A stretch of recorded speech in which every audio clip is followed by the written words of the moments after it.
Oh shit, I haven't done a Godzilla video review in the past month? Godzilla review in the past month. Well, time for another one. I'm at the go.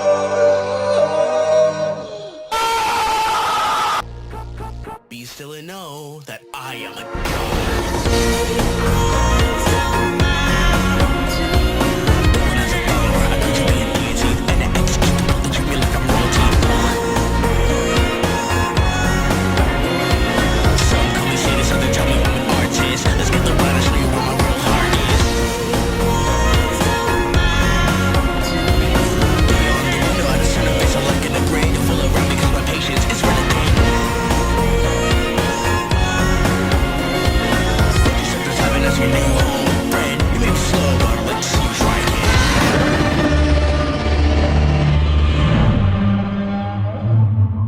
Hello, everybody, boys and girls, adults, whoever the hell's watching at this point.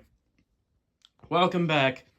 Time for another toy review, and yes, I know it's been probably like a month now since the last one, yet I am so sorry for the wait. But I had to get these two figures in hand in order to actually, well, review them together, since they're part of like one line.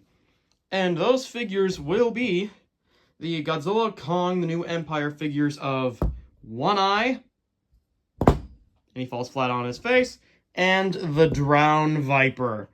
And quick side note, I did find these both at my local Walmart. I found him first. He was one of the only ones left that I actually needed on that shelf. And then literally last weekend, I found the Drownviper just sitting there. Not in the new packaging or anything. It's in the old packaging. But yeah, just found him. They were just sitting there. Anyways, let's get on to the review. So let's start off this review with definitely my least favorite. That being One Eye. Now, don't get me wrong. It is a very nice figure. It's a completely different sculpt, completely, well, different design. The articulation is kinda different. Kinda, not really. But One Eye definitely is very welcomed in this toy line. Remember, he was a very minor character in Godzilla Kong: The New Empire. He was just one of Scar King's lackeys, one of his lieutenants or troops, if you will. And if you know him in the movie, I think the first time we saw him was when Kong met Zuko for the first time and he got ambushed. That one monkey that had the soulless eye and then the club, yep, that was him. That was One Eye. That's one of Scar King's main men. Or right-hand men, I don't know. But overall, he looks very, very nice. Like, even the detailing on the face with, like, the dead soulless eye with the scarring. Like, dude, that looks insane. Even got painted teeth in there, which they're so ridiculously small. How could they actually paint them so well? The nostrils are nicely painted and detailed, and so is this eye right here. From a distance, you can see maybe one of the eyes is a bit lower than the other, but I don't really care, and I can't really tell. You can see the little ears on the side here. He's got more of that fur detail. He's got this red scar paint on some parts of his body, especially on his shoulder and his chestal region, which this is definitely like ape hierarchies today. They kind of do stuff like this to show like superiority and what jobs they do, which apes do this. They do this kind of stuff in real life. I promise you that. You can even see there's even detailed in nipples in there, which that's funny. Either way, we get more of this gray paint on the chest, arms, and down the legs to the feet. And yeah, this part is pretty bare bones. There's like no paint there whatsoever, which is kind of weird. But overall, even looking at some of the other fur details on the arms, and even the fingers, even the fingernails are detailed in there. You can't see them too well, but they're there. And even the toes, dude. The toes look so wrinkly and so realistic. It's insane. Then moving to the back. Yeah, there ain't nothing on the back except for that ass. Sorry, MIB, I had to steal that joke at least once. Just once, because of that ass.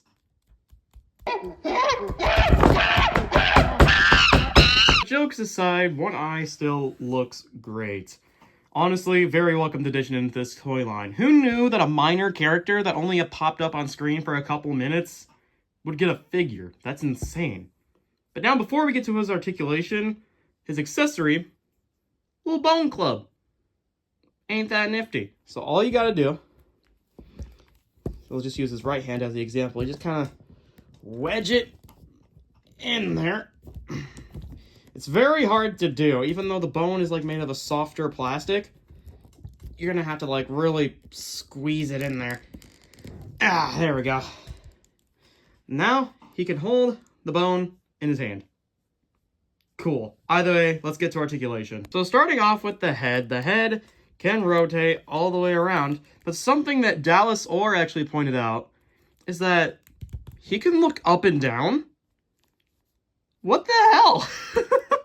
Like, barely any of the other figures do this. Barely Kong does this and Scar King. It's just this guy. You can pose his head up and down. I don't know how. It's definitely because the head's on a ball joint. That's definitely the main reason. But moving on to the shoulders, they twist all the way around, hinge in and out. Same thing with the elbows. Hinge in and out and swivel all the way around.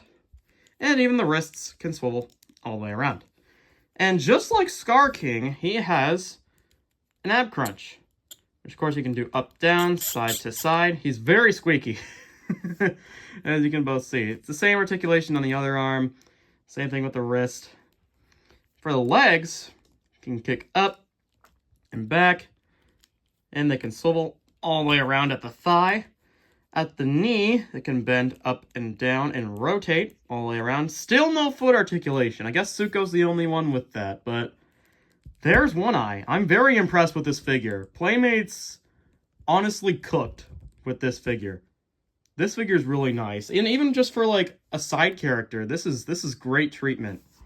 I love how they're doing this. And even you can find him and the Drownviper nowadays in the new Monsterverse packaging, which hopefully I'll show on screen this time, unlike my lazy ass did last time. But there's One Eye. Now we can move on to the main star of the show, Drownviper. Who knew that another side monster from the movie could get a figure, and here it is. He's fucking massive. Like, I know you can't see how heavy he is, but he's got some heft to him. He's heavier than Scar King. That's for sure. He's heavier than One Eye. But my god. Playmates, this is definitely one of, if not the best Playmates figure for the Monsterverse they've ever made. This is true quality. I mean, seriously, look at this. Look at the eyes. Look how realistic they look. Sure, ignore the goofingly big teeth. But overall, dude, the detailing. The little fins, the yellow streaks going all the way down. I can't believe it. This is a dream come true. So taking a look back at the Drownviper, it looks amazing. And this is a $10 figure, by the way. $10 for this. And you could even see the white under the jaw goes down the body all the way to the tip of the tail. I'm in heaven, literally. But either way, the Drownviper looks very nice. Sure, it doesn't offer much, but what we got is awesome. I mean, the head looks nice, the body and stuff looks nice, the articulation is nice, which we'll get to in a minute. But dude, look at this. This is Playmates we're talking about here. This is Playmates. This is a $10 toy, damn it. And it looks this good. Sure, it looks a little derpy, but sure. But either way, this, comparing to this is much better. I'm sorry. This is so much better. I just had to say it. The Drownviper is probably my favorite Godzilla figure from Playmates as a whole. This is awesome. The detail, the quality. It's literally the quality over the quantity at this point. It's awesome. It really is. And the fact that you can find this at a Walmart and Target for literally cheap is a steal. Seriously. Articulation. So no, Drownviper doesn't come with an accessory. Well, if you count decapitating his head as an accessory. But speaking of his head, his jaw can open and close, giving us some nice paint inside of the mouth. Not at the top of the mouth, but the bottom of the mouth looks pretty nice. Just a jaw hinge. Head ball joint that can go all the way around. There's a ball joint here that can swivel all the way around. Same thing with a ball joint here. Swivel all the way around. Ball joint here, swivel all the way around. Ball joint here, swivel all the way around. And a ball joint here, swivel all the way around. Sweet, sweet ball joints! Yeah, I know, some people missed that joke, but either way. And the fact that you could pose him to be, like, very long. Just give me a second. I'm gonna show you how long this dude is. This dude is longer than the fucking Brooklyn Bridge. I mean, look at him. Look how big this thing is. Compared to my entire arm. This thing is probably as long as my entire arm. Oh my god, yeah, it's all, oh my god, that's... This thing is ginormous. And you can get some really cool poses with him, too. Either way, the Drownviper for Playmates, this is awesome. Now let's get on to some size comparisons. 1 monkey, 2 monkey, 3 monkey, Gabara, Warbat, Scully Boy, Tiamat, Mothra, Douglas. Overall, if I were to recommend these figures, I would definitely say so. They look very nice, they articulate nicely, and they'd make a great collection to your Godzilla Kong Empire collection. Yes, you can find these at Walmart, Target, and you could probably buy them online for scalpers, Jesus Christ. But overall, that's it for this video. Like, subscribe, comment on what I should do next, and until next we meet, peace.